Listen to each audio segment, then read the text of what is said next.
नमस्कार, मैं हूं जल्पा क्षत्रिय और आप देख रहे हो के न्यूज नेशनल। राज्यसभा चुनाव के लिए राजनीतिक दलों ने पूरी ताकत झोंक दी है। 15 राज्यों की 57 राज्यसभा सीटों के लिए 10 जून को चुनाव होने हैं। इनमें उत्तर प्रदेश की 11, महाराष्ट्र तमिलनाडु की 6, बिहार की 5, तो आंध्र प्रदेश, कर्नाटक, राजस्थान की 4 सीटें, ओडिशा, मध्य प्रदेश की 3 सीटें, झारखंड, छत्तीसगढ़, तेलंगाना, हरियाणा, पंजाब की 2 सीटें और उत्तराखंड की 1 सीट भी शामिल है। भाजपा, कांग्रेस समेत पक्षों ने अपने उम्मीदवारों की सूची तो जाहिर कर दी है, लेकिन इसके बाद कहीं खुशी तो कहीं गम का माहौल नजर आ रहा है और यही हमारा आज का चर्चा का विषय भी है। और हमारे साथ आज इस चर्चा में जुड़ चुके हैं राजनीतिक विशेषज्ञ जिगर दोषी हमारे साथ जुड़ चुके हैं, सामाजिक कार्यकर रुझान खंबाता हमारे साथ जुड़ चुकी है, कुछ ही देर में भाजपा की ओर से सत्येन कुलाबकर हमारे साथ जुड़ेंगे और कांग्रेस की ओर से डॉक्टर निकुल पटेल भी हमारे साथ जुड़ चुके हैं। आप सभी का स्वागत है के न्यूज में। आपसे निकुल जी यहाँ पर शुरुआत करना चाहूंगी। अगर राज्यसभा के उम्मीदवारों की सूची की बात करें तो जैसे ही सूची की घोषणा हुई, कहीं ना कहीं कुछ दर्द बाहर आ गया। कांग्रेस के प्रवक्ता पवन खेड़ा ने ये स्पष्ट लिखा कि शायद मेरी तपस्या में कुछ कमी रह गई, और उसके बाद नगमा ने भी इसे रिट्वीट किया और उन्होंने भी लिख दिया कि हमारी भी 18 साल की तपस्या कम पड़ गई इमरान भाई के आगे।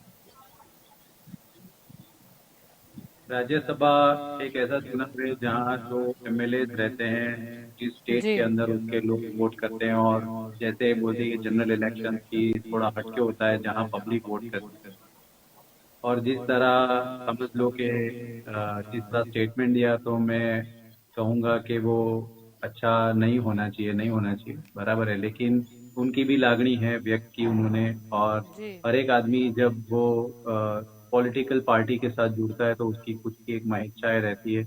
पर उनका जो डेडिकेशन, हार्ड वर्क है, वो उन्होंने जी जाहिर किया और उसकी वजह से उन्होंने ऐसा बोला। लेकिन फिर भी अभी राज्यसभा चुनाव ऐसा है, हर 2 साल में सीटें निकलती है और हर 2 साल में जो टर्म होती है जिसकी खत्म होती है, और हर एक स्टेट वाइज वो डिस्ट्रीब्यूशन होता है। आने वाले दिनों में ऐसा नहीं है कि आज जो स्टेट में कांग्रेस नहीं है वो स्टेट में राज्यसभा सीट से मेंबर जाएगा, वो डेफिनेटली कांग्रेस से नहीं रहेगा। लेकिन जब वो वापस जब घूम के आएगा तो डेफिनेटली उनको बेनिफिट मिलेगा और वो उनको प्रायोरिटी मिलेगी। मैं ऐसा जी बोलता हूँ कि चुनाव लड़ना या चुनाव राज्यसभा में जाना ही सिर्फ पॉलिटिक्स नहीं होता है। हर एक आदमी का अपना रोल होता है। पवन खेड़ा जी को आप देखिए, वो हमारे मुख्य प्रवक्ता है। नेशनल लेवल से सोनिया गांधी जी या राहुल गांधी जी का जो भी विचार है या पूरी पार्टी को जो भी विचार है रखने का जब बात आता है, तो वो उनके द्वारा पूरे जनता को मुहैया किया जाता है। और जो भी चुनावी रणनीति होती है, चाहे वो हमने देखा कि जब उदयपुर के अंदर भी जब चिंतन शिविर हुआ तो उधर के भी जो भी अपडेट थे, जो भी डेवलपमेंट थे, वो पवन खेड़ा जी ने अपने हिसाब से दिया। आज मौका नहीं मिला है तो आने वाले दिनों में डेफिनेटली वो मिलेगा। और हर एक जी पॉलिटिकल पार्टी के अंदर ऐसा होता है कि कोई एक को मौका मिलता है, और आज जी किसी और का टर्न था तो उनको मौका मिला। आने वाले जी दिनों में उनको भी दिया जाएगा, ऐसा मेरा कहना है। जी, लेकिन कहीं ना कहीं उनका जो विरोध है, कुछ बाहरी लोगों को टिकट दी गई उसके चलते तो विरोध है, लेकिन साथ ही उनका जो विरोध है वो कहीं ना कहीं इमरान प्रतापगढ़ी, जिसका नाम तो सुनकर वैसे तो विश्लेषक भी जितने हैं उतने भी चिंतित है कि आखिर इन्हें टिकट कैसे मिल गई। क्योंकि अगर उनका इतिहास देखें तो 2019 में भी लोकसभा चुनाव से पहले वो शामिल हुए थे कांग्रेस में, और उसके बाद भी लोकसभा चुनाव में उन्हें उतारा गया, लेकिन उन्हें हार का सामना करना पड़ा था। यानी हैरान सब इसीलिए है कि आखिर उनमें ऐसा क्या है कि उन्हें टिकट मिल गई, और जो सालों से कार्य कर रहे हैं कांग्रेस में उन्हें टिकट क्यों नहीं। जब भी टिकट डिस्ट्रीब्यूशन की बात आती है तो हमें सबको पता है कि पॉलिटिकल पार्टी में एक पार्लियामेंट्री कमेटी रहती है और वो कमेटी के अंदर चर्चा विचारणा होती है। और जो मुख्य लोग जो CWC है वहाँ पे जो भी चर्चा हुआ होगा उसका मुहैया सबको पता नहीं होता। लेकिन जो भी पार्टी को इस समय अपने निर्णय लेकर जो ठीक लगा, उन्होंने निर्णय लेके अपने उम्मीदवार को, प्रत्याशी को इस चुनाव के अंदर जी नामांकित किया है। और हमें विश्वास है कि जिस तरह राज्यसभा में आज की तारीख में भी मेजोरिटी की जब बात आती है तो कोई भी एक मुख्य पक्ष को आज मेजोरिटी नहीं है। वही हमारे संविधान का जो सबसे बड़ा अच्छा पहलू है कि कोई भी पॉलिटिकल पार्टी को जब मेजोरिटी पे जाना है तो दोनों सदन के अंदर होना जी चाहिए। और लोकशाही के लिए जिस तरह से राज्यसभा यानी अपर हाउस का हम बात करते हैं, तो आज भी तारीख में भी ये आज टफ है किसी भी पॉलिटिकल पार्टी को मेजोरिटी लाना। तो आने वाले दिनों में देखना रहेगा कि कैसे ये पूरा चुनाव रहता है और कौन कौन से उम्मीदवार वो जीत के राज्यसभा में जाते हैं और फिर वो राज्यसभा का जो टैली है वो कैसे जी बैठता है। तो जी मैं इतना ही कहूंगा कि ये तंदुरुस्त लोकशाही के लिए अच्छा पार्ट है और आने वाले दिनों में कांग्रेस ने जो भी निर्णय लिया होगा वो सोच समझ के अपने उम्मीदवार और प्रत्याशी को नामांकित किया होगा। जी। आपके और यहाँ पर सत्येंद्र जी आना चाहूंगी। अगर गोरखपुर सदर सीट की बात करें तो 4 बार से विधायक रहे राधा मोहन दास अग्रवाल, जिन्होंने कहीं ना कहीं मुख्यमंत्री योगी आदित्यनाथ के लिए अपनी सीट छोड़ दी थी, उन्हें भी राज्यसभा के उम्मीदवार बनाया गया।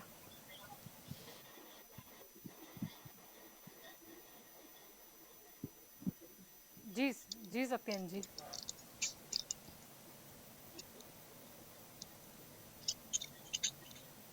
प्रश्न लगता फरीથી है रिपीट करो जी बस एक बार। जी। गोरखपुर सदर सीट से 4 बार के जो विधायक रहे थे, जिन्होंने योगी आदित्यनाथ के लिए हाल ही में अपनी सीट छोड़ दी थी, उन्हें भी राज्यसभा का उम्मीदवार बनाया गया। कि भारतीय जनता पार्टी हमेशा अपने जो उम्मीदवारों का चयन वो पार्लियामेंट्री बोर्ड के तहत और शीर्षस्थ नेतृत्व के विचारधारा के साथ करता है। यानी जी जिनको भी राज्यसभा के लिए चुना गया है उन सबको भारतीय जनता पार्टी के कार्यकर्ता की तरह से मैं बधाई देता हूं, क्योंकि उनके जो जीतने का जो आश्वासन है, जिस तरीके का जो नंबर गेम चल रहा है, जी उनका जीतने का चांसेस हम कह सकते हैं वो बहुत ज्यादा है। और आने वाले दिनों में आप देखोगे कि भारतीय जनता पार्टी का राज्यसभा में भी एक अलग तरीके का प्रभुत्व रहेगा। और जी भारतीय जनता पार्टी का ये और एक चयन पद्धति का जो विषय है, उसमें और एक चीज जो देखी जा सकती है कि हमने काफी अच्छे यानी जो प्रतिष्ठित कह सकते हैं ऐसे लोगों को भारतीय राज्यसभा में भेजने के लिए उनको सपोर्ट किया है। जी। लेकिन सत्य जी, कहीं ना कहीं यहाँ पर जो लोग इंतजार कर रहे थे वो मुख्तार अब्बास नकवी के नाम का भी, लेकिन उनका नाम कहीं सूची में दिखा नहीं। तो हो सकता है शायद मोदी सरकार का जो मंत्री मंडल है उसमें भी कुछ फेरफार देखने को मिले, क्योंकि उनकी अवधि तो समाप्त होने वाली। शक्य है कोई भी प्रकार का जो चेंज है, क्योंकि भारतीय जनता पार्टी हमेशा ये मानता है कि जहां पर भी जो कार्यकर्ता है उसको ये दायित्व के हिसाब से राज्यसभा में भेजा जाता है। जी हमारे लिए राजनीति नेताओं को बड़ा करने की राजनीति नहीं, बट राष्ट्र को बड़ा करने की राजनीति होती है। और वो राष्ट्र को बड़ा करने की राजनीति में हम हमेशा ये मानते हैं कि जो बेस्ट फिट है उसको उस जगह पर रखना चाहिए। मैं आपको एक एग्जांपल देना चाहूंगा। अभी जस्ट मैं 2 मिनट लेट हुआ इसलिए क्योंकि आज बड़ौदा में जयशंकर जी है, और जयशंकर जी के साथ जो वार्तालाप हुआ, उनका जो एक्सपीरियंस था और उनके एक्सपीरियंस का जो फायदा आज देश को मिल रहा है। आपने कई जगह पर कूटनीति के राजनीति में देखा होगा कि हिंदुस्तान का जो पासपोर्ट है वो बहुत स्ट्रांग हुआ है लास्ट 7 सालों में। और वो इसलिए हो पाया है कि right man in the right party at the right place, ये जो फॉर्मूला नरेंद्र भाई और जो हमारा शीर्षस्थ नेतृत्व देता है, उसकी वजह से जयशंकर जी जैसे सीनियर आईएफएस ऑफिसर कि जिन्होंने देश और विदेश में, उनको 8 भाषाएं मालूम है, 8 भाषाएं जानने वाले एक आईएफएस को राजनेता बनाने का काम नरेंद्र भाई और भारतीय जनता पार्टी की सरकार ने किया। क्यों किया? क्योंकि हम जानते हैं वो कि जिसको आप अगर जिसका जो काम है उसको सही कार्य पर उसको अगर रखा जाए तो उसका परफॉर्मेंस बहुत अच्छा आएगा। और ये स्ट्रेटेजिकल अलायंस रहा है, ये स्ट्रेटेजी रही है हम लोगों की कि हम लोग जो अच्छे लोग हैं और जिनका जो कार्य क्षेत्र है उनमें उनको आगे बढ़ावा देते हैं। तो डेफिनेटली अगर उत्तर प्रदेश में ये राज्यसभा के चुनाव के बाद कोई भी कैबिनेट विस्तरण होता है या उसके जो भी परिप्रेक्ष्य में जो भी बदलाव आएंगे, वो बदलाव भी the changes will be for the betterment of the people, इतना मैं कह सकता हूँ। जी।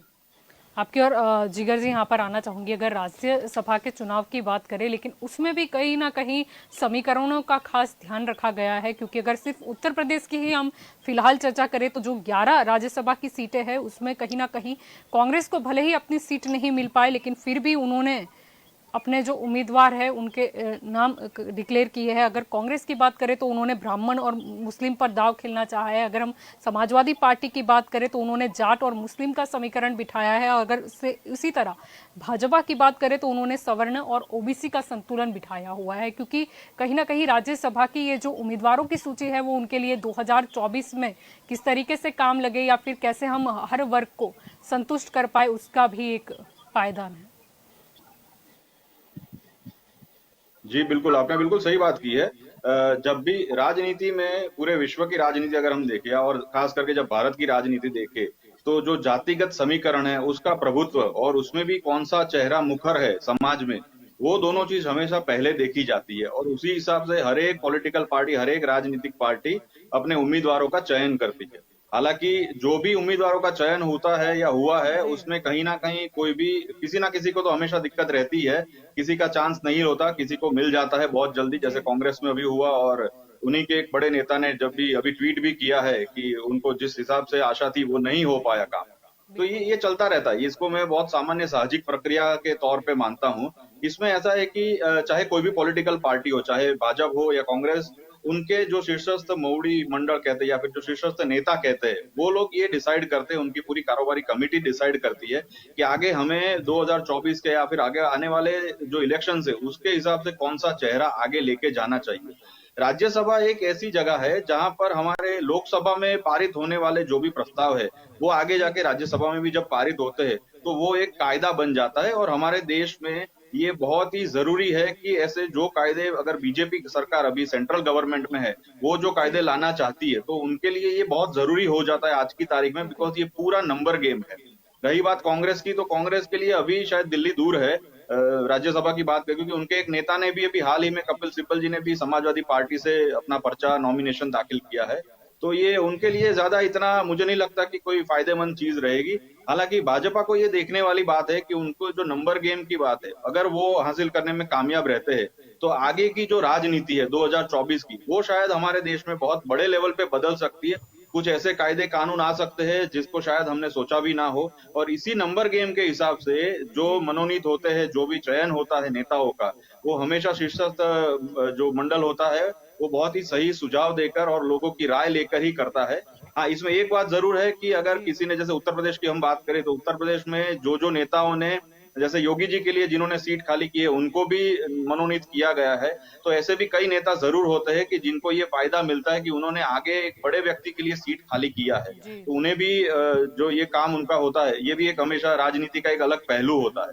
पर कुल मिलाकर बात मेरे ख्याल से यहाँ तक जाती है कि नंबर गेम के हिसाब से भाजपा पूरा एडी चोटी का प्रयास जरूर करेगी इस बार, और ताकि आगे आने वाले 2024 के इलेक्शन में वो इसका फायदा उठा सके। लोकसभा राज्यसभा दोनों के अंदर जो नंबर गेम है उसके हिसाब से उन्हें जो आगे काम करने हैं वो उसमें सफल हो सके, उसी का उनका ज्यादा प्रयत्न रहेगा। बाकी पार्टी या विपक्षी पार्टियां ये प्रयत्न जरूर करेगी कि ऐसे लोग राज्यसभा में उनकी तरफ से भी सिलेक्ट हो कि जो कुछ कायदे लाने में या फिर अटकाने में या फिर उनको रोकने में उनकी जो विचारधारा है, हकीकत में ये इस दो ही चीजों पर डिपेंड करता है, एक होते हैं नंबर गेम, एक होती है विचारधारा। तो जो अलग अलग पार्टियां हैं उनकी सारी विचारधारा है उसी हिसाब से ये रहेगा। अगर आप चुनाव के जो सारे ये जो लिस्ट है पूरा राज्यसभा में जो चयन हुआ है जिनका अभी मनोनीत किया गया है उसमें भी आप देखें कि कांग्रेस हो या समाजवादी पार्टी हो या जो उन्होंने जाट मुस्लिम किसी ने, और तो हर एक ने अपने अपने चुनावी समीकरण बिठाए जहां पर उनका वर्चस्व है, जो समाज को वो लुभाना चाहते हैं। और रही बात बीजेपी की, तो बीजेपी का भी स्टैंड बिल्कुल क्लियर दिख रहा है, हिंदुत्व और ओबीसी। तो हर एक पॉलिटिकल पार्टी अपना जो चुनावी एजेंडा है या जो रणनीति है आगे आने वाले 1.5 साल का जो इलेक्शन है जिसमें 2023 में आने वाले 11 लोकसभा राज्य ये स्टेट के भी इलेक्शन आ रहे हैं, राज्यों के इलेक्शन, उसको भी मद्देनजर रखते हुए ये सारे चयन होते हैं, ऐसा मैं मान के चल रहा हूँ। जी बिल्कुल जी। आपके और रुझान जी यहाँ पर आना चाहूंगी। अगर राज्यसभा के उम्मीदवारों की बात करते हैं तो कहीं ना कहीं ये अहम इसीलिए भी हो जाता है क्योंकि जनता की उम्मीद तो उन पर भी टिकी हुई है। हालांकि ये अलग बात है कि हर एक पार्टी अपने हिसाब से उस उम्मीदवार को ही उतारती है कि जो उन्हें लगता है कि आगे जाकर सदन में वो उन्हें उपयोगी साबित होंगे या फिर आने वाले समय में उनके जो समीकरण हैं उनमें उन्हें कोई दिक्कत नहीं आएगी। जब हम छोटे बच्चे थे तब सिविक्स के लेसन में सीखा था कि राज्यसभा के मेंबर्स क्यों बनाए जाते हैं, कैसे बनते हैं।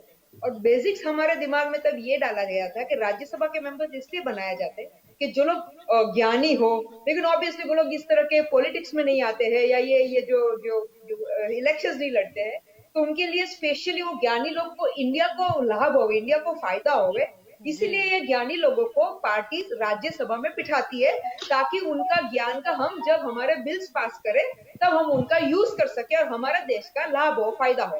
ठीक है, लेकिन अनफॉर्चुनेटली हो क्या रहा है हमारे देश में कि जो बेसिक पर्पस था वो पर्पस तो कहीं भी नहीं दिख रहा है। पहले था लेकिन धीरे धीरे वो पर्पस निकल गया और अब लोग अपने क्या कहते हैं खुद की जो लाभ होती है, फायदे होते हैं, जैसे कि अगर अभी कब से हम कांग्रेस की बात कर रहे हैं तो उसी बात पे से मैं बताना चाहती हूँ कि एग्जाम्पल अभी जो वो मिस्टर इमरान की बात की कि जो 2019 में ही आए हैं, now he suppose to be a ferocious speaker, यानी वो बहुत कुछ ज्यादा बोलते हैं, तो ही वन द हार्ट, क्योंकि अपने देश में अनफॉर्चुनेटली क्या लग चलता है, जो बोलते हैं उन्हीं का चलता है, एक्चुअली जो करते हैं वो नहीं चलता। अपने देश में जो बोलते हैं वाह वाह वाह वाह हो जाती है, जैसे कि अब लेट अस एक्सेप्ट बन देंगे मिस्टर पवन खेरा भी अच्छा बोल लेते हैं, इसलिए लोग उनसे इंप्रेस है कि वह अच्छा बोलते हैं और इसलिए he is a spokesperson, so he suppose to speak, उसका जॉब है बोलने का, उसका काम है बोलने का, so he suppose to speak. लेकिन लोग समझते कि भाई वही सब ज्ञानी है, तो अल्टीमेटली आज देश में ये हो रहा है कि जो अच्छा बोलता है उसका चलता है, तो लोगों को ये लग रहा है कि भाई वो अल्टीमेट थे। अब मिस्टर इमरान की अगर हम बात कर ले तो वॉट एवर, ठीक है, हो सकता है उन्होंने जो भी, आई डोंट नो द समीकरण विद प्रियंका गांधी, बिकॉज उन्होंने प्रियंका गांधी जी के साथ यूपी में बहुत काम किया था, अभी भले कुछ आया नहीं आया वो अलग बात है, लेकिन काम किया था, तो इसीलिए वो उसी every leader has their own pets यानी उनके उनके I mean not sorry to tell but I mean देशी भाषा में पेट्स को पालतू कहते हैं, बट उनके खुद के वो जो आदमी होते हैं कि भाई ठीक है हमें हमारे आदमी को यहाँ पे बिठाना है, या कोई कमिटमेंट की होती है, या जो भी उनके भी अपने रीजंस होते हैं। तो अभी सब पार्टीज क्या कर रही है कि जैसे कि अगर आपने तो यूपी की भी बात की, योगी आदित्यनाथ जी की, तो उनके लिए जो जिन्होंने अपनी सीट खाली की थी तो उन्होंने उसको राज्यसभा की टिकट दे दी, जबकि और कोई क्वालिफिकेशन का भगवान जाने क्या है क्या नहीं है। इसलिए मतलब ये हो रहा है कि अभी ये जो हमारे देश में एक्चुअली जो राजनीति होनी चाहिए और जिस लेवल की राज्यसभा बननी चाहिए वो बन नहीं रही है, लेकिन पॉलिटिकल राज्यसभा बन रही है जिसमें किसी देश का फायदा नहीं हो रहा है, खुद का अंदर अंदर का फायदा हो रहा है, होगा, और अब उसका टोटली मिसयूज हो रहा है। सो अल्टीमेटली अगर आज हम ये डिबेट कर रहे हैं तो लोगों को ये जानना जरूरी है कि जो पार्टी में वो लोग बिलीव करते, जो आइडियोलॉजी में वो बिलीव करते, अनफॉर्चुनेटली वो आइडियोलॉजी देश के लिए नहीं काम कर रही है, वो आइडियोलॉजी खुद के क्या कहते हैं प्रचार प्रसार खुद की सिर्फ जीत देखने के लिए, विनेबिलिटी देखने के लिए काम कर रही है। अब मुझे इसमें से भी मेरे को बड़ा मैं कंफ्यूजन में आ जाती हूँ, कंफ्यूजन इसलिए आ जाती हूँ मैं क्योंकि कई बार ऐसा हो जाता है कि लेट अस से भाजपा की हम बात कर ले तो उसके ऐसा होता है कि कोई भी होता है बोलता है मोदी सर के लिए हम जीते, जबकि भाजपा खुद बोलती है कि हम उसी कैंडिडेट को चढ़ लगाते हैं जब देते हैं टिकट जो उसके पास विनेबिलिटी हो, जो जीत सकता है। इसलिए वो बड़ा कंफ्यूजन हो जाता है क्योंकि भाजपा तो वो जो पलट वाले जो वो कहते टर्न कोर्स कहते हैं ना कि यहाँ से वहां कूदने वाले उनको भी टिकट दे देती है क्योंकि वो लोग जीतते होते हैं, तो बोलते हैं भाई हम उनको टिकट दे देते, भले फिर इनके बेचारे कार्यकर्ता है वो बड़ी बड़ी मीटिंगों में जाएंगे। अभी पासपोर्ट की बात तो मैं नेक्स्ट पॉइंट पे करूंगी, लेकिन भले वो बड़ी बड़ी मीटिंगों में जाएंगे लेकिन फाइनली उनको उनका जो प्रॉब्लम है कि वो लोग की विनेबिलिटी नहीं है तो उनको टिकट नहीं मिलती। कांग्रेस में ऐसा है, कांग्रेस में विनेबिलिटी नहीं देखी जाती है, कांग्रेस में चमचागिरी देखी जाती है कि भाई हमारी चमचागिरी कौन ज्यादा करता है, हमारी वाहवा कौन ज्यादा करता है। जैसे कोई G23 उनका बताया था तो कपिल सिब्बल जी थे, बड़े होशियार थे, उन्होंने देख लिया कि भाई यहाँ पे अब मेरा कुछ होने नहीं वाला है, तो वो चुपके चुपके घुस गए एसपी में, समाजवादी पार्टी में, और खुद की टिकट भी ले ली, वो बन भी जाएंगे राज्यसभा के मेंबर क्योंकि उनको तब आदत पड़ी है राज्यसभा के मेंबर बनने की। और एसपी ने देख लिया कि भाई ये अच्छे नोटेड वकील है, क्योंकि वकीलों को भी लाख लाख रुपए 10-10 लाख रुपए से खड़े रहने के लिए देते हैं, उससे अच्छा मुफ्त में काम करेगा हमारे लिए। इसलिए से सब पार्टी अपने उससे, मेरा प्रॉब्लम क्या हो रहा है, मेरा प्रॉब्लम इसलिए हो रहा है कि सब पार्टी अपने फायदे के लिए ही क्या काम कर रही है, देश के फायदे के लिए काम नहीं कर रही है। जो पहले हमारी पार्टी सेम, यही कांग्रेस पार्टी की बात करूं, यही बीजेपी पार्टी की बात करूं, पहले वो लोग देश का हित देखते थे और वो काम कर रही थी, लेकिन अनफॉर्चुनेटली अभी ये लोग ये, और हाँ एक और बात, कई बार वो लोग को ये भी हो जाता है हाँ कि कोई पॉपुलर जैसे कि क्रिकेटर या वो तो क्रिकेटर को लगा देंगे, अरे भाई क्रिकेटर को कुछ बोलना नहीं है, समझ आती है, करना नहीं समझ आती है, फिर भी मैं उसके फैन है ना तो मैं उसको लगा लेंगे, हम उसको टिकट दे देंगे। इसलिए अपने देश में अनफॉर्चुनेटली जो हमने जिस रीजन के लिए राज्यसभा बनाई थी वो सॉल्व नहीं हो रहा है, वो पर्पस सॉल्व नहीं हो रहा है, but let's we have to accept it, so we just hope for the best कि आज नहीं तो कल बदलाव आवे। जी जी आपकी और निकुल जी यहाँ पर आना चाहूंगी, क्योंकि कांग्रेस ने सूची जाहिर की, ऐसे ही कहीं ना कहीं प्रियंका गांधी को भी ट्वीट करके लोगों ने पूछा कि लड़की हूँ, लड़ सकती हूँ, क्योंकि शायद उम्मीद ऐसा था कि राज्यसभा में शायद महिला उम्मीदवार ज्यादा होंगे।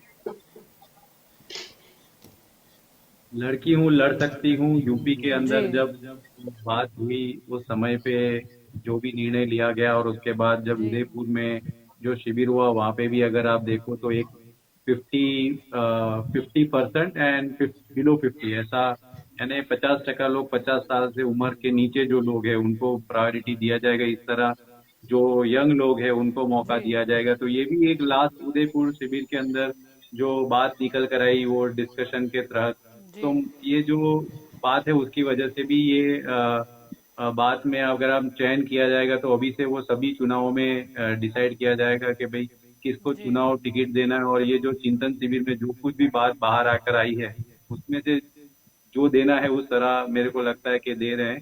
तो जी प्रियंका जी का है तो वो ये बहुत ही 10 सीट यानी बहुत कम होता है। तो आने वाले दिनों में कांग्रेस ने भी अपना चिंतन शिविर में बोला है कि 33% तक सभी जगह पे महिलाओं को वो दिया जाएगा, वो विद इन पार्टी हो या चुनावी टिकट के अंदर हो। वैसे भी अगर आप देश का इतिहास देखें जी तो सबसे पहले जो महिलाओं के बिल की बात हुई थी वो कांग्रेस के टाइम पे हुई थी। और महिलाओं को आज जो लोकल इलेक्शंस के अंदर भी जो आज 50% तक आप देख सकते हैं कि म्यूनिसिपैलिटीज के अंदर उनको प्रतिनिधित्व मिल रहा है, तो उसके पीछे कांग्रेस का बहुत बड़ा हाथ है वो पॉलिसी मेकिंग के अंदर।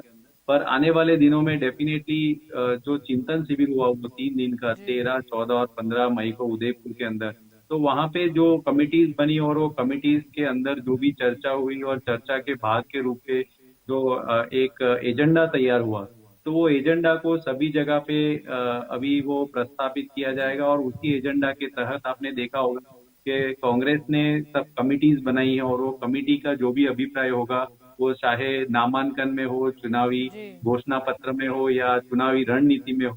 तो ये जो चुनावी रणनीति के तहत आज जिसको भी राज्यसभा में प्रतिनिधित्व दिया गया है, तो आने वाले दिनों में वो लोग जी जब राज्यसभा में जाएंगे तो जो देश का आज रियल रिक्वायरमेंट है, हमें आशा है कि जब भी कोई बिल होगा या कोई उनका काम आएगा तो वो अच्छी जी तरह करेंगे।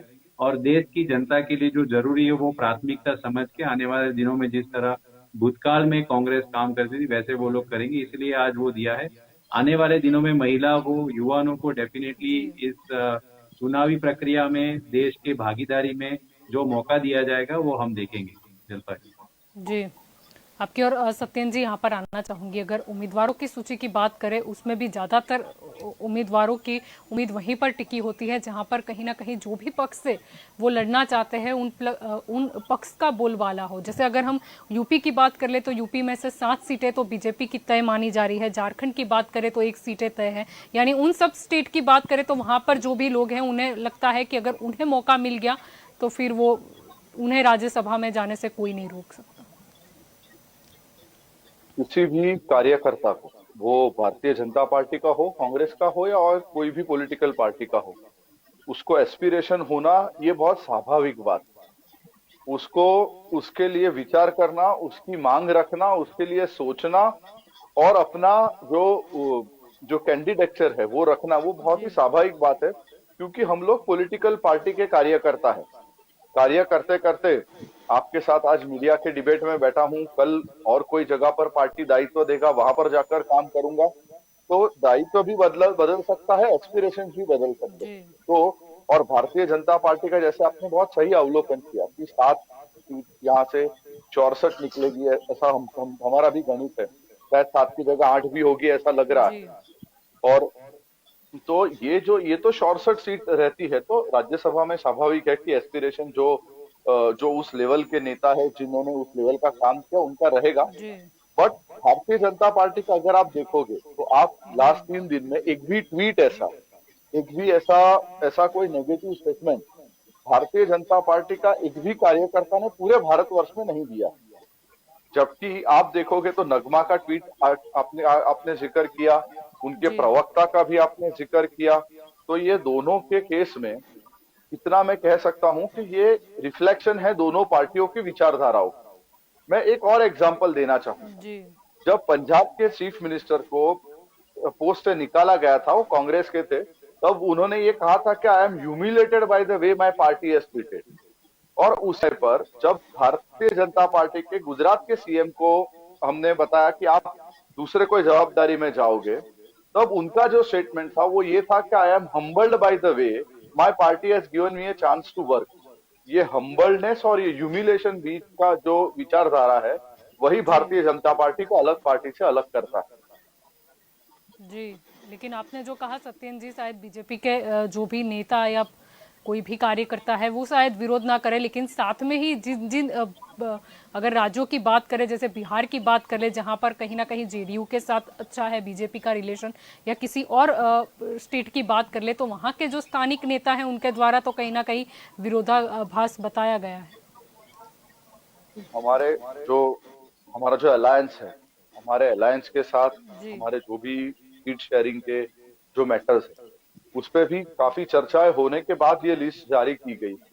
और भारतीय जनता पार्टी अलायंस को साथ में रखने के लिए जाना जाता है, और अलायंस के साथ जो भी काम है उनके साथ साथ में रहकर पूरा विषय लेकर वो चलते हैं। और मैं जरूर से ये कहना चाहूंगा कि ये जो भी अलायंस हुआ है, उसमें जो भी थोड़े बहुत डिफरेंसेस ऑफ नेम हुए हैं, वो बहुत जल्दी सॉर्ट आउट होकर हम लोग एक जी सिंगल लाइन प्लेटफॉर्म पे काम करना चाहते हैं। जी, आपकी और जिगर जी यहाँ पर आना चाहूंगी। जैसे हम आज चर्चा कर रहे हैं कि शायद पक्षों में उम्मीदवारों की उम्मीद वहाँ पर बढ़ जाती है जहाँ पर उनके पार्टी का दबदबा ज़्यादा होता है। जैसे हम राजस्थान और छत्तीसगढ़ का जिक्र करें तो वहाँ पर कांग्रेस के जो भी उम्मीदवार है या फिर बनाए गए हैं या फिर बनाए जाने वाले हैं, उनको इतना क्लियर है कि यहाँ से अगर हम खड़े हुए तो हमें राज्यसभा में जाने से कोई नहीं रोकेगा।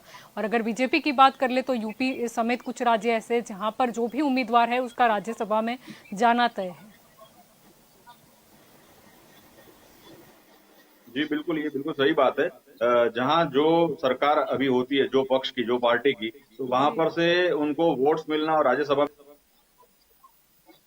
जी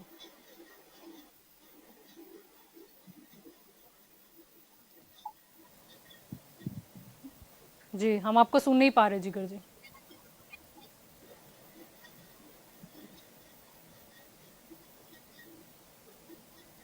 लगता है वो उनका संपर्क हमारे से टूट गया है। आपकी और रुझान जी यहाँ पर आगे बढ़ना चाहूंगी। चलो, राज्य सभा के उम्मीदवारों की चुनावी लिस्ट तो आ गई, लेकिन प्रश्न यहाँ पर ये भी उठता है कि क्या हर बार इसी तरीके से सूची बाहर होगी या फिर कहीं ना कहीं राज्यसभा की ही बात कर ले। चलो, आम जनता को भले ही इसमें मत नहीं देने जाना है, लेकिन फिर भी कुछ तो मतलब लोग भी तो जाने इनका क्या काम है। कुछ रिपोर्ट कार्ड रखा जाए या फिर बताया भी जाए कि इन्हें टिकट मिल रहा है राज्यसभा के उम्मीदवार का, तो क्यों मिल रहा है और ये आगे जाकर क्या कदम उठा लेंगे।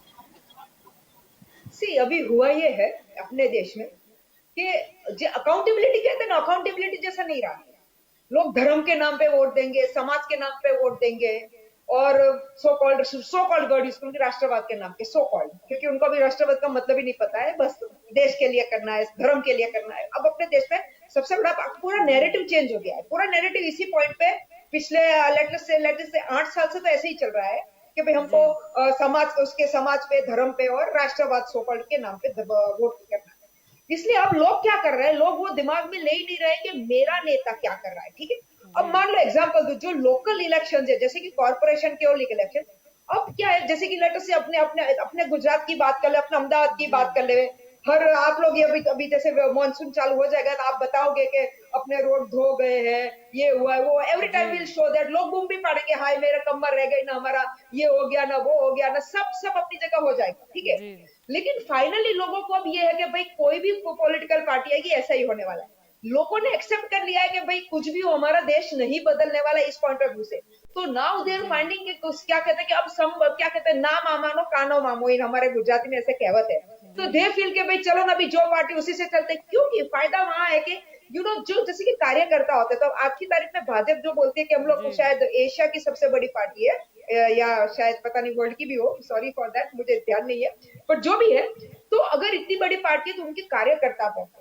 तो कार्यकर्ता क्या करते हैं, कहीं ना कहीं उनका कुछ ना कुछ, जैसे कि मेरे को 10 कार्यकर्ता जानते हैं तो वो लोग मेरे से करेंगे कि रोजाना अब हम खड़े ना, तेरे को प्रॉब्लम हो तो हम तेरे को हेल्प करेंगे, अब ये करेंगे वो करेंगे। भले फिर कोविड के टाइम पे तो वो खुद ही रो रहे थे कि हमारे कुछ नहीं हो रहा है, वो अलग बात है, लेकिन ऐसे खड़े रह के बोल देंगे कि हम करेंगे। इससे अब अगली बार अगला जो वोटर है वो क्या सोचता है, वोटर ये सोचता है कि भाई चलना किसी को तो हम जानते दे देंगे वो ऐसे करके। इसलिए अब हमारे देश में जो हो उस लेवल की, हम जो इंटेलेक्चुअल लेवल की बात कर रहे हैं या वो लेवल की बात कर रहे हैं कि भाई जो हमें हमें हमारे देश को आगे ले जाते वहां की बात नहीं होती। अब सिर्फ लोगों को रोटी कपड़ा मकान की चिंता है। अब रोटी कपड़ा मकान में भी हमने अच्छा क्या कर दिया है कि भाई जैसे कि बहुत अच्छा है, मैं तो रियली सेंस के भगवान अच्छा किया है कि जो ये हम अनाज फ्री में देते हैं, एटलीस्ट मेरे गरीब लोगों को अनाज तो फ्री में मिलता है, क्योंकि अभी जो ऑक्सफैम की वापस रिपोर्ट आई है कि गरीब लोग और गरीब हो जा रहे हैं, अमीर लोग और अमीर हो जा रहे हैं। तो अभी प्रॉब्लम ये हो रहा है कि लोग अपनी खुद का किस तरह अपने खुद को फायदा होता है वो ही देखने के लिए बैठे। इसलिए अगर हम आज हम यहाँ बैठे इंटेलेक्चुअल बात करेंगे, देश की बात करेंगे, but ultimately down the level वो रहा है,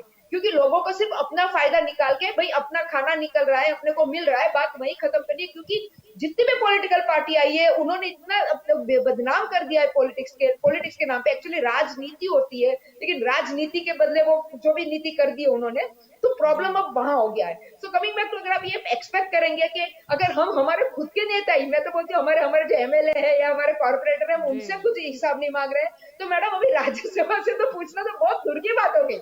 इसलिए अल्टीमेटली अगर हम हमारे नजदीक वाले नेता से हिसाब मांग ले कि भाई क्या कर लिया वो बता दे, तो फायदा होवे। और अगर अभी हमारे सर ने बहुत अच्छा एग्जांपल दिया है विजय जी रूपानी का। विजय जी रूपानी कभी भी उनको तो वो क्या कहते हैं, सॉरी बट गांव में बोलते थे कि वो मुंह खोला और बटासा गिरा, ऐसा बात थी। So obviously he had to be humble about it. जैसे अभी हमारे भूपेंद्र सर है, he has to be humble about it, he can't deny it.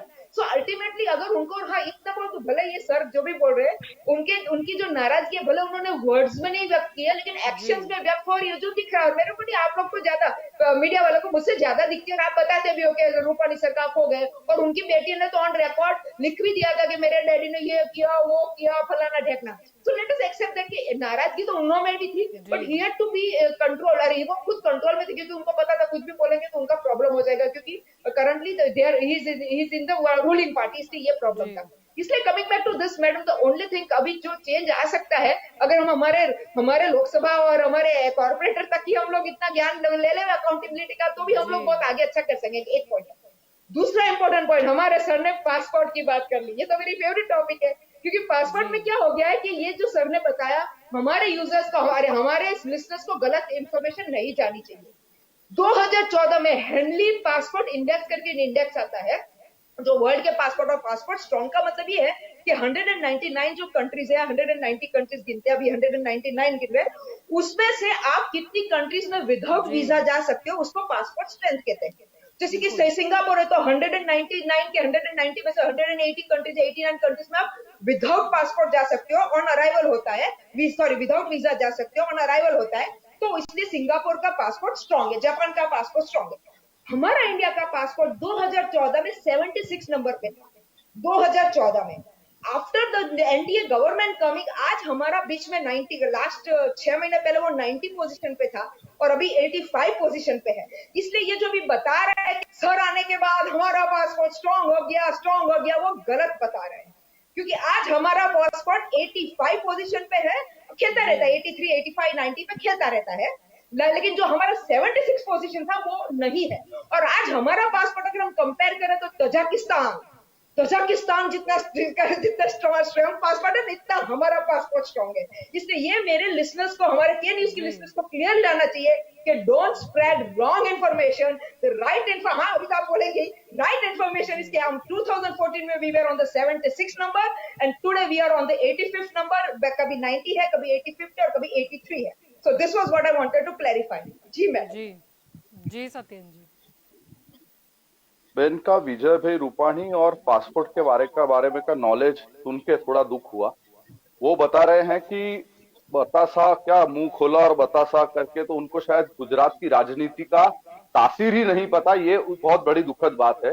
Vijay Rupani जी इस राज्य के ट्रांसपोर्ट मिनिस्टर हुआ करते थे, विजय भाई रूपाणी काफी सालों से एमएलए हुआ करते थे। जी। विजय भाई रूपाणी वैसे स्पोक्समैन हुआ यहाँ करते पर थे मुद्दा यही भारतीय आता जनता है, पार्टी के। वैसे तो नितिन पटेल को भी वो काफी वो उम्मीदें वो थी बहन ने मुख्य जिस प्रधान तरीके बनने से की। बात की है, मेरे को उनको जवाब देना चाहिए, क्योंकि जी। अगर आप किसी चीज को जोर से बोलोगे तो लोग उसको नहीं मानते, क्योंकि आपका अभ्यास उसमें कम है। विजय भाई रूपाणी के बारे में, वो सीएम रह चुके हैं, उन्होंने 5 साल का कार्यकाल पूरा किया है, तो ये पूरा फ्लूक से नहीं होता है। फ्लूक से अगर होता तो कोई भी सीएम नहीं बनता है, ये उनको जी। समझना चाहिए और उनको ये जी चीज का अभ्यास लेकिन करना चाहिए। सत्येंद्र जी, विजय भाई सवाल तो रूपाणी, तभी एक मिनट उठ रहे हैं ना जब उनका टर्म मेरे नहीं को पूरा मेरे हुआ। को आप 5 साल मेरे को ओवरऑल नहीं, 5 गिना रहे हो, साल क्योंकि आनंदीबेन पटेल ने 5 बीच साल में उन्होंने अपना इस्तीफा दिया 5 था, साल उन्होंने उसके पूरे बाद वो किए। बने थे। हालांकि ये अलग ये बात है कि किसी ने मिठाई बांट दी थी, वो नहीं बन पाए मुख्य प्रधान। जलपाबेन, ये विषय वो वो नहीं भी है, शायद ये उनसे विषय ज्यादा अनुभवी थे नहीं, मंत्रिमंडल में। आप पहले बोल लीजिए, तो मैं बोल लेता हूँ, पहले तय कर लो आप। जी, लेकिन आप बता रहे थे तो आप नितिन पटेल का भी तो जिक्र कीजिए। अगर आप मंत्रिमंडल की ही तुलना कर रहे हो तो कई ऐसे मंत्री हैं जो शायद विजय रूपाणी से ज्यादा कैपेबल थे। उनका हो गया हो तो मैं एक्सपीरियंस। स्टार्ट करूँ? मैं तो बोलूंगी सत्येंद्र जी, आप मेरी आवाज तो नहीं दबा पाओगे। मेरा आधे में से अगर मैं किसी चीज को रिप्रेजेंट कर रहा हूँ तो वो पूरी सुन लीजिए ना। नहीं, पर आप जैसे बता रहे थे कि रुझान जी, जोर से बोलने से कोई भी बात सही नहीं हो जाती। मेरा भी काम है आपको बोलना कि आप नितिन पटेल के बारे में बताएं। मैंने आपको कहाँ मना किया कि आप अपनी बात मत रखिए। मैंने तो आपको ये भी कहा कि आप दूसरे नेताओं का भी क्वालिफिकेशन गिनाइए। मैं स्टार्ट करूं? मुझे बोलना है या आपका और कोई मुझे प्रश्न पूछने है तो? तक रुकोगे आप? हाँ, मैं आपको पूछूं। हाँ, इसलिए रुकूंगा क्योंकि आधे में से इंटरप्ट होना मजा नहीं आता। आप जब भी बात कर रहे हो, मैं इनके सवाल का जवाब दे रहा हूँ। उन्होंने क्या बोला कि विजय रूपाणी को बतासा खाते हुए पतासा मिल गया, तो मेरे को ये उनको क्लैरिफाई करना है कि विजय रूपाणी को बतासा खाते पतासा नहीं मिला। उनका एबीवीपी में, वो बाल स्वयं सेवक थे एबीवीपी के, भारतीय जनता पार्टी की जो युवा विंग है वहां से कार्य करते करते वो इस भारतीय जनता पार्टी के प्रवक्ता बने। उसके बाद एमएलए बने, एमएलए बनने के बाद ट्रांसपोर्ट मिनिस्टर बने, ट्रांसपोर्ट मिनिस्टर बनने के बाद वो चीफ मिनिस्टर बने। तो मेरा जो जवाब था वो उनको था कि उनको विजय रूपाणी के बारे में पता ना हो तो मेहरबानी करके बात ना करें। किसी भी नेता के बारे में, उनके इतने सालों के स्ट्रगल को, उनके इतनी सालों की मेहनत को, मैं तो बोलता हूँ कोई भी नेता, ये कोई फ्लूक से आने वाली पार्टी नहीं है, ये भारतीय जनता पार्टी। उतना ही दुख आनंदीबेन पटेल के लिए भी होना चाहिए।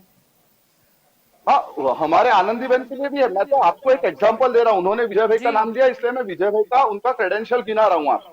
मैं तो, आप जिस नेता के बारे में बोलोगे उस नेता का अध्ययन मैंने करके रखा है जी। आनंदीबेन, मफत भाई पटेल, तो मफत भाई पटेल कभी राजनीति में नहीं थे जी।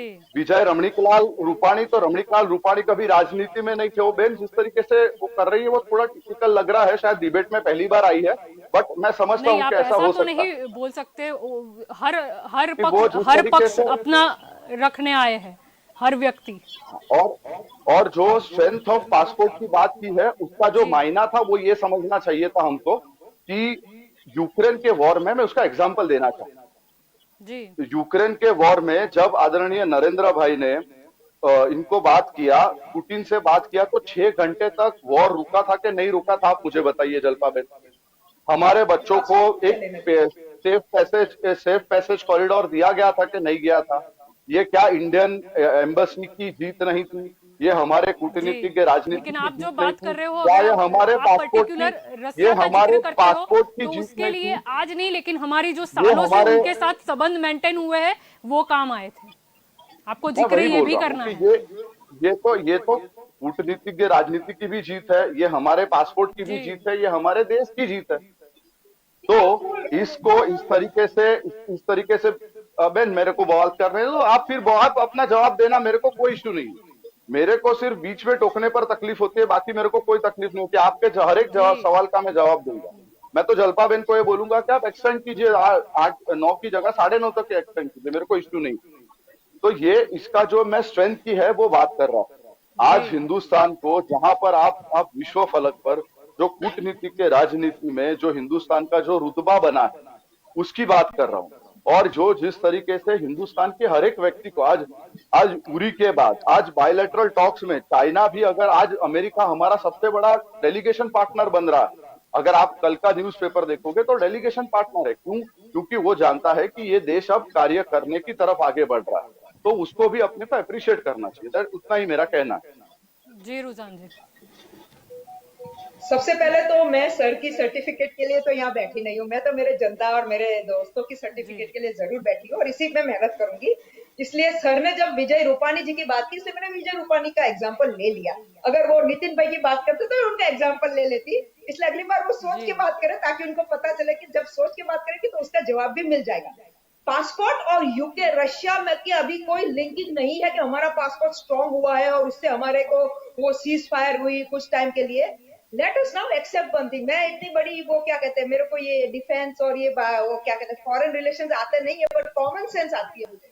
और कॉमन सेंस ये आती है कि ये हम ऑन द इंटरनेशनल लेवल हम ये बताते हैं कि भाई रशिया से इंडिया के पुराने इंदिरा गांधी जी के वक्त के रिलेशन है और वो लोग सब लोग जानते हैं, कोई उसमें कोई दो राय है ही नहीं कि नई रिलेशन है, ठीक है। और एवरीबडी ऑन रिकॉर्ड बोलता है, आई थिंक बीच में बाइडन के वो लोग भी कोई बोला था कि हाँ they have a very old relationship.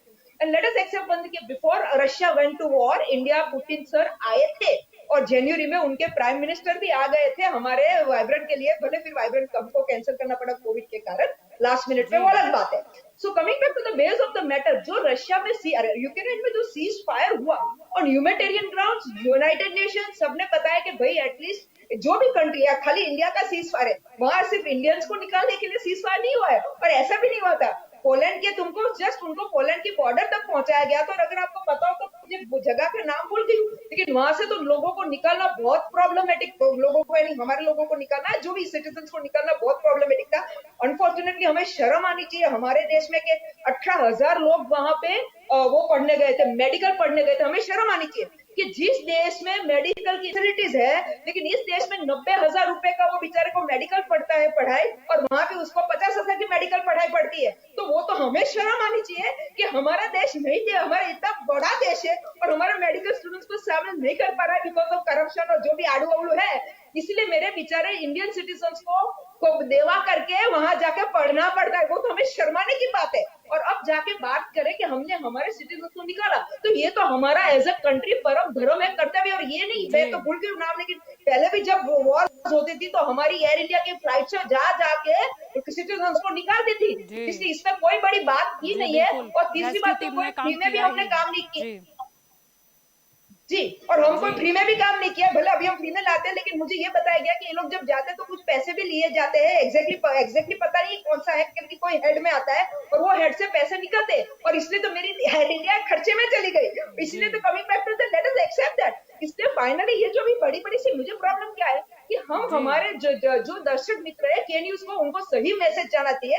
और इसलिए कमिंग बैक टू वो 76 पोजीशन पासपोर्ट की, वो तो सत्य ही है ना कि 2014 में हम लोग 76 नंबर पे थे और आज की तारीख में हम 83, 85 और 90 नंबर पे आ गए। तो भाई ये कौन सी तुम कूटनीति की बात करो, कौन सी बड़ी बात करो कि हमारी बहुत बड़ी रिस्पेक्ट है। क्योंकि आज की तारीख में अमेरिका में क्या चॉइस नहीं है, क्योंकि दो वर्ल्ड की बिगेस्ट कंट्रीज है, एक चाइना और एक इंडिया है। चाइना से तो अमेरिका का कुछ सेट होने नहीं वाला है, तो उसके पास चॉइस ही नहीं इंडिया के साथ बैठने की सिवा। तो और लेट अस एक्सेप्ट, आज नहीं लेकिन मैं कई डिबेट में जहां पे जरूरत होती मैं बोलती हूँ कि इंडिया के पास पावर है, परचेस पावर है। और अगर हम ये परचेस पावर, ये तो हम अभी 4-5 साल से जागे हमारा परचेस पावर यूज करने के लिए, वरना पहले हम हमारा परचेस पावर यूज नहीं करते थे। और अब ये हम जो परचेस पावर यूज कर रहे हैं, वहां वर्ल्ड को पता चल गया है कि भाई इंडिया इज द प्लेस, क्योंकि एशिया में सबसे बड़ी इकोनॉमी इंडिया और चाइना है। और अगर उनको एशिया को कॉन्कर करना पड़ेगा तो कोई जापान और उसके पास थोड़ा जाएगा। हाँ, जापान के पास टेक्नोलॉजी है, लेकिन जापान के पास पावर नहीं है, परचेस पावर जो इंडिया के पास है। तो सर ये तो सब कॉमन सेंस वाली बात हो गई है,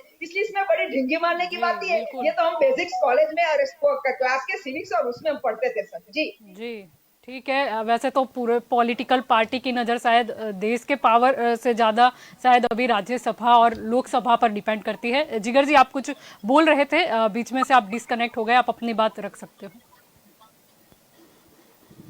जी बिल्कुल।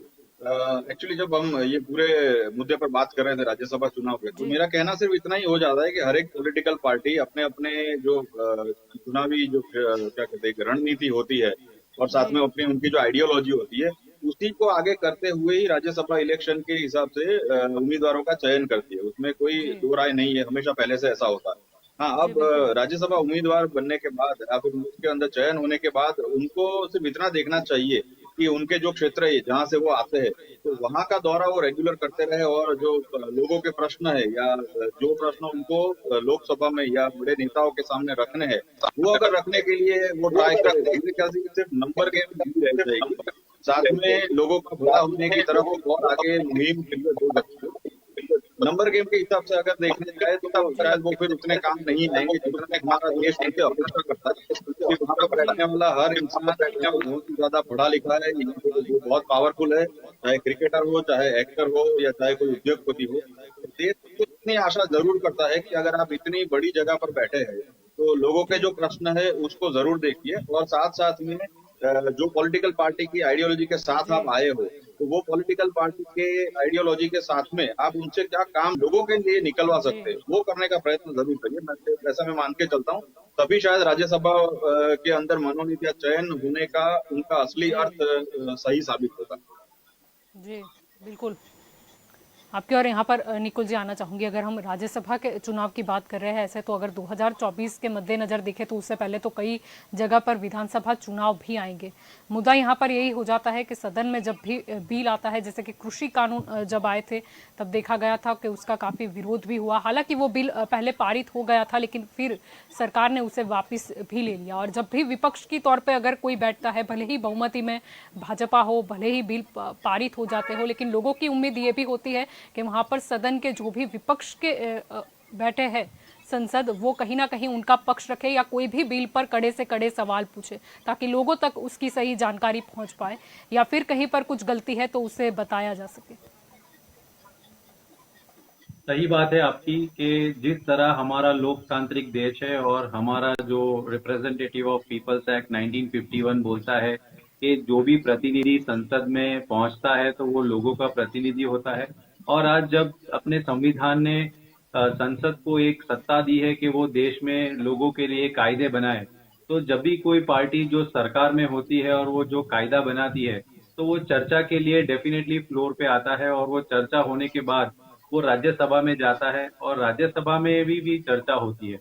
तो वो चर्चा में विपक्ष और सत्ता पक्ष जो बनाया गया है उसके पीछे का कारण ही मूलभूत ये है कि जो भी विपक्ष में है, जो त्रुटियां हैं, जो कायदा बनने वाला है उसमें क्या क्या लोगों की तकलीफ हो सकती है, कैसे उसमें विफलता आ सकती है, लोगों की फायदे की बात क्या है, लोगों के गैर फायदे की बात क्या है, वो सब सुनने के लिए ही ये चर्चा का पूरा प्लेटफॉर्म बनाया गया है।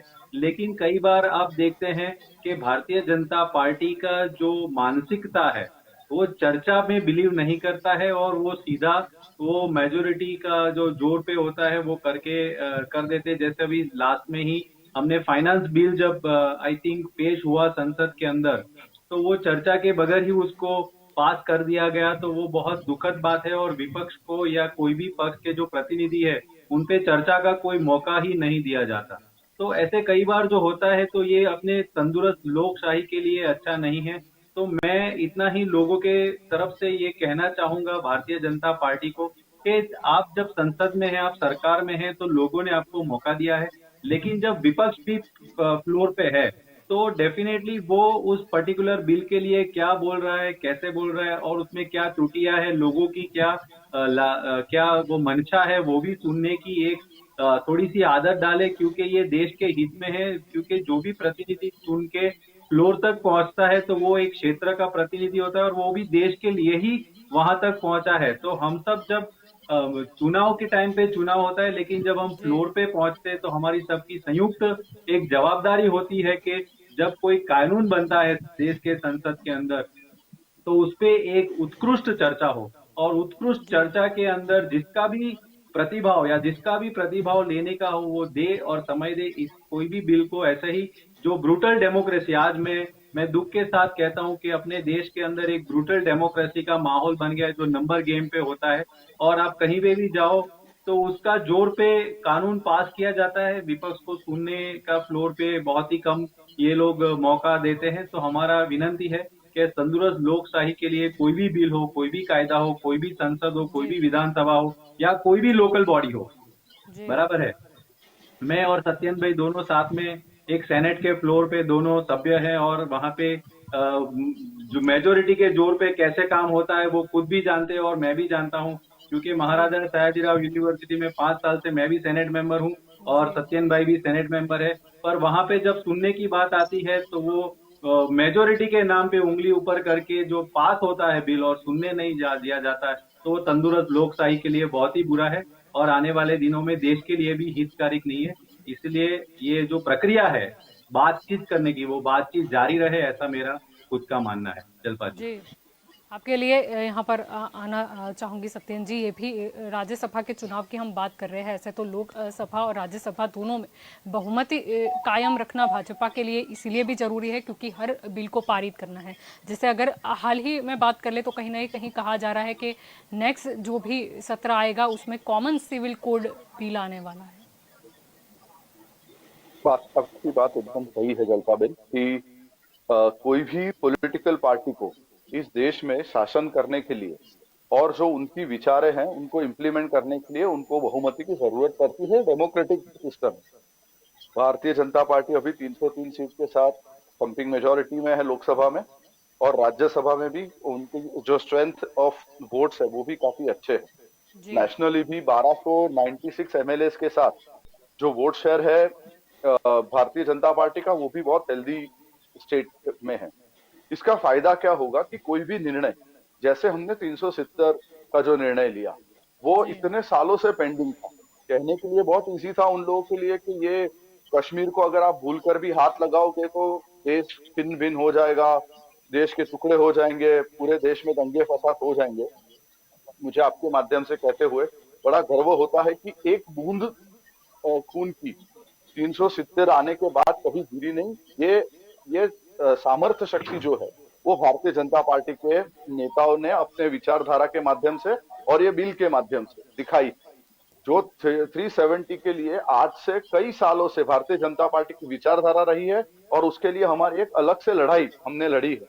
हमारे श्यामा प्रसाद मुखर्जी इस विचारधारा को चलाते बलिदान तक हो गए, और हमने उस टाइम पर यह कहा गया था कि जहां हुए बलिदान मुखर्जी वो कश्मीर हमारा है। उस कश्मीर की एकता के लिए, उस कश्मीर के 370 की कलम के लिए जब भारतीय जनता पार्टी कटिबद्ध थी तो वो लोग बिल इसलिए पास कर सके क्योंकि उनके पास बहुमति थी। तो ऐसे जो भी राष्ट्र के लिए जो भी निर्णय लिए जाएंगे उसके लिए अगर उनको पारित करना है तो जरूरत है कि राज्यसभा में भी मेजोरिटी होनी चाहिए, और भारतीय जनता पार्टी अपने विचारों के साथ हर एक उन विधायकों के पास जाएगी, हर एक उस पार्टी के पास जाएगी कि जो समझता है कि हमारा जो निर्णय है वो राष्ट्रहित में।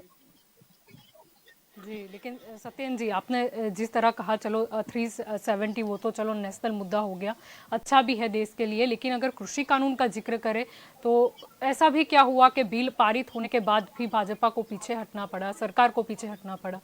क्योंकि जब विपक्ष की भी नहीं चलती संसद में, फिर मतलब उम्मीद आ जाती है कहीं ना कहीं आंदोलन के रूप में, जो हमने देखा भी सही।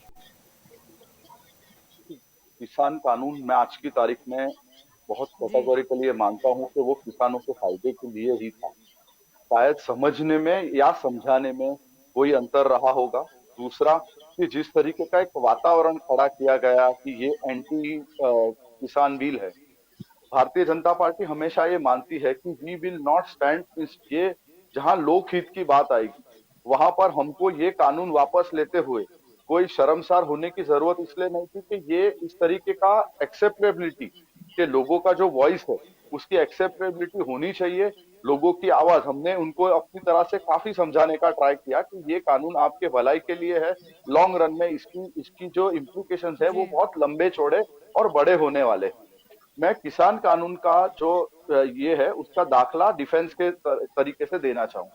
हम लोग अभी मेक इन इंडिया की बात करते हैं, लोग हम अभी भी बोल रहे हैं कि अभी आप 2020 में हो और मेक इन इंडिया की बात करते हो, ये तो 50 साल पहले होना चाहिए था, बट नहीं हुआ। ये भी तथ्य है। क्यों तथ्य है?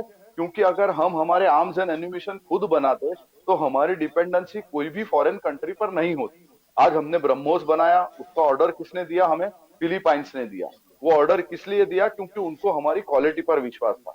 तो क्या हम ये मेक इन इंडिया के तहत डिफेंस के इक्विपमेंट आज से 50 साल पहले, 60 साल पहले नहीं बना सकते थे? क्यों हमको बाहर से हर बार इक्विपमेंट लेकर आने पड़े? मैं जरूर ये मानता हूं कि ऐसे जो कदम है, ऐसे कदम को पॉलिटिकल विलनेस की जरूरत पड़ती है, और उसी के तहत हम ये 100% मानते हैं कि जी मेजोरिटी होनी चाहिए, जिससे कि हमारा जो कार्य है वो सुदृढ़ता से आगे आगे बढ़े। जी जी निकुल जी, आप कुछ कहना चाह रहे थे? मैं मेरे मित्र को ध्यान दोहराना चाहूंगा कि मनमोहन सिंह जब प्राइम मिनिस्टर थे तब 2008 से 2012 में हमारे जो अब्दुल कलाम जी थे तभी उन्होंने ये पटना 5 मिसाइल प्रोग्राम लॉन्च किया। तो इंटीग्रेटेड गाइडेड मिसाइल का जो प्रोग्राम था वो तब से चालू हुआ था, तब जाके हमने एक प्रोडक्ट डेवलप किया और आज हम 160 देशों के अंदर डिफेंस प्रोडक्ट जो है वो बेच सकते हैं। और डीआरडीओ की स्थापना कब हुई, स्पेस एप्लीकेशन सेंटर की स्थापना कब हुई, जी फिजिकल रिसर्च लेबोरेटरी की स्थापना कब हुई, इसरो की स्थापना कब हुई, मैं मेरे माननीय मित्र से जानना चाहूंगा। आप अभी कर रहे हैं, बहुत ही अच्छी बात है। और मेक इन इंडिया का कंसेप्ट पहले से स्टार्ट हो गया है और टेक्नोलॉजी डेवलपमेंट में टाइम लगता है और वो टेक्नोलॉजी आज बन गई है और आज हम देश के द्वारा विश्व में जी हम वो प्रस्थापित कर पाए हैं। तो हमको सबको संयुक्ति रीत से ये हमको खुश होना चाहिए। जलपा बेन। जी जी रुझान जी, आप भी कुछ कहना चाह रहे हैं? जी। सबसे पहले तो जहां तक मुझे याद है, maybe I am little wrong, लेकिन I think so farm laws were promulgated through audience के थ्रू गए थे शायद। फिर यानी इट वाज ऑडियंस, यानी सबको पता है क्या है, एक पॉइंट। दूसरा पॉइंट कि हिंदुस्तान एरोनॉटिक्स लिमिटेड हमारी बहुत पुरानी, हमारी खुद की ये जो डिफेंस के इक्विपमेंट्स बनाने वाली हमारी इंडिया की पब्लिक सेक्टर यूनिट है। एग्जाम्पल दो राफेल का, तो राफेल के वक्त भी हिंदुस्तान एरोनॉटिक्स को टाइम वो नहीं दिया गया चांस, लेकिन कोई प्राइवेट कंपनी को चांस दिया गया जो अभी भी किसी के समझ में नहीं आ रहा है। और आज की तारीख में आप देखोगे कि हिंदुस्तान जी एरोनॉटिक्स कितना आगे बढ़ चुका है उसके रिकॉर्ड से। इसलिए कहने का तात्पर्य ये है, तात्पर्य कहने का ये है कि अभी तक जी हमारी जो भी गवर्नमेंट आई है, आई शुड रिस्पेक्ट दैट। मैं ये गवर्नमेंट को भी रिस्पेक्ट कर रही हूँ, वो गवर्नमेंट को भी रिस्पेक्ट कर रही हूँ कि भाई उन्होंने डिफेंस के लिए काफी, मेरे पास एग्जैक्ट वो नहीं, लेकिन हमारे जीडीपी के काफी रकम हम डिफेंस में डाल रहे हैं। और अभी अभी जो हालात है वो देख के तो लग रहा है कि इसमें बहुत छोटे उसके सामने, तो but still anyways we are doing it, so let us be happy about it and it is a good point about it. अब तीसरा इंपॉर्टेंट पॉइंट कि अगर हम सिर्फ डिफेंस की बात कर रहे हैं, यार की बात कर रहे हैं, तो ये हम अभी I should be happy about it के जो हमारी कांग्रेस गवर्नमेंट नहीं कर पाई, वो जाग नहीं पाई, जो हमारी अभी बीजेपी एनडीए गवर्नमेंट जागी है। और वो तो हम पहले भी जी बताते थे, मेरे पुराने यूट्यूब देख लेना कि India has a purchase power. वो पावर को हम यूज करके हम पूरे पूरे वर्ल्ड को कंट्रोल कर सकते हैं, जो हम नहीं कंट्रोल कर पा रहे थे, जो अभी हम धीरे धीरे कर पा रहे हैं। अब आत्मनिर्भर की बात करूं, वो बहुत इंपॉर्टेंट है जानने के लिए। अनफॉर्चुनेटली बोले अभी अभी हम सुधर रहे, वो अलग बात है, बट 2022 में भी अभी भी हमारा चाइना से इंपोर्ट ज्यादा है और एक्सपोर्ट कम है। लेट अस एक्सेप्ट दैट, लेकिन अभी हमारे पास चॉइस नहीं है। अगर हमारे बिजनेस कम्युनिटी में आप बात करोगे जी तो लोग बोलते हैं कि भाई कोई चॉइस ही नहीं, हमारे लिए इंपोर्ट करना ही पड़ता है क्योंकि इंडिया बनाता नहीं है, इंडिया बना नहीं सकता है। अब धीरे धीरे हम बनाएंगे, अगर उसमें भी 2-5 साल लगेंगे, वो अलग बात है। लेकिन एग्जाम्पल थी, अभी ड्रोन की अभी बात करें तो सर ने अभी ड्रोन का वो इनॉग्रेशन किया, तो आज की तारीख में भी लोगों को पूछोगे तो मेजोरिटी इक्विपमेंट्स ड्रोन के हमारे वो चाइनीज पार्ट्स के थ्रू आते हैं। भले अब हम उसको कहीं और से रूट करके ले रहे हैं, वो अलग बात है, लेकिन आते तो चाइना से ही है। सो ये एक्सेप्ट करो ना, let us accept one thing. जी लेकिन साथ में yes we are trying to improve, उसमें कोई डाउट नहीं है, ये पॉजिटिव पॉइंट है। लेकिन प्रॉब्लम मेरे को क्या हो रहा है, प्रॉब्लम ये हो रहा है कि हम सच्चाई नहीं दिखाते, हम सिर्फ ऊपर की चीजें दिखाते, जो डीप वाली पीछे की चीजें वो नहीं दिखाते। मुझे प्रॉब्लम आई है, otherwise yes we are changing, लेकिन हम लोग ऐसे कान नहीं पकड़ रहे हैं, अभी घूम के कान पकड़ रहे हैं। लेकिन लेट अस एक्सेप्ट दैट कि we are in moving in a जी positive direction. So coming back to that basic point जो मैं बता रही हूँ कि अगर लोगों ने एनडीए गवर्नमेंट को 2014 से चांस दिया है तो इसीलिए दिया था कि भाई आप देश को आगे ले जाओगे। लेकिन अनफॉर्चुनेटली अभी जो हमारे इकोनॉमिक पैरामीटर्स जो कहते हैं, जीडीपी बोलो, अभी इन्फ्लेशन की जो बात करें, मैं वो बहुत बड़ी इकोनॉमिस्ट तो नहीं हूँ, लेकिन कॉमन सेंस अगर मुझे समझा देती कि क्या है, जी तो उस पर अभी हम लोग मार खा रहे हैं। हम नहीं, सारे दूसरे नेशन भी मार खा रहे हैं, उसमें मैं मना नहीं कर रही हूँ। लेकिन ultimately at the end of the day being such a huge economy, हम अगर उसमें बिकॉज हमारी फोर साइडेड सोच नहीं रही है, जैसे हमारे कोविड के वक्त हमारी सोच नहीं रही थी कि भाई हमें ऑक्सीजन चाहिए, जबकि डॉक्टर्स ने, बड़े बड़े डॉक्टर्स ने भी कहा था कि भाई ऑक्सीजन प्लांट चाहिएगा, और अनफॉर्चुनेटली हमारे लोगों की बलि चढ़ गई। इसीलिए मेरे को जी ये घड़ी घड़ी में इसलिए रिपीट करती हूँ ताकि एटलीस्ट अब हमारे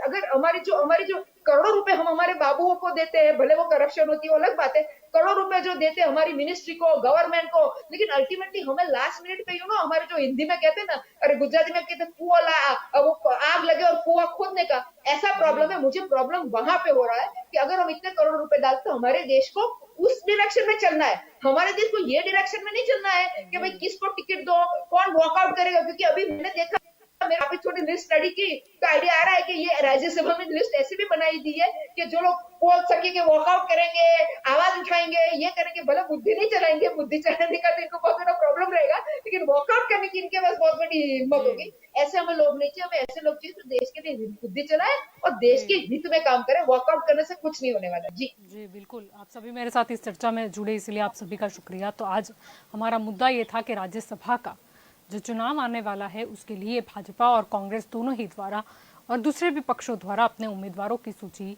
जारी की गई। कहीं पर खुशी का नज़ारा देखने को मिल रहा है तो कहीं गम का माहौल भी है। पवन खेड़ा की बात करें या नगमा की बात करें, वो तो खुलकर सामने आए। उन्हें लगता है कि उनकी तपस्या में कहीं कमी रह गई। लेकिन मुद्दा यहाँ पर यह भी है कि राज्यसभा चुनाव के लिए चलो जहाँ पर जिसका बहुमत है, जहाँ पर जिसकी सरकार है, वो राज्यों में से वो पक्ष के उम्मीदवार तो चुनकर आ जाएंगे, लेकिन क्या राज्यसभा में वो जनता के प्रति वफादारी दिखा पाएंगे या फिर बिल को लेकर क्या कोई गहरा डिस्कशन देखने को मिलेगा। या राज्यसभा चुनावों की बात करें तो आम लोग आज भी इससे अनजान है कि ये उम्मीदवार कौन होता है और इनका काम क्या होता है। तो दंगल देश का में अभी बस इतना ही। ज़्यादा जानकारी के लिए आप जुड़े रहे के न्यूज़ के साथ। नमस्कार।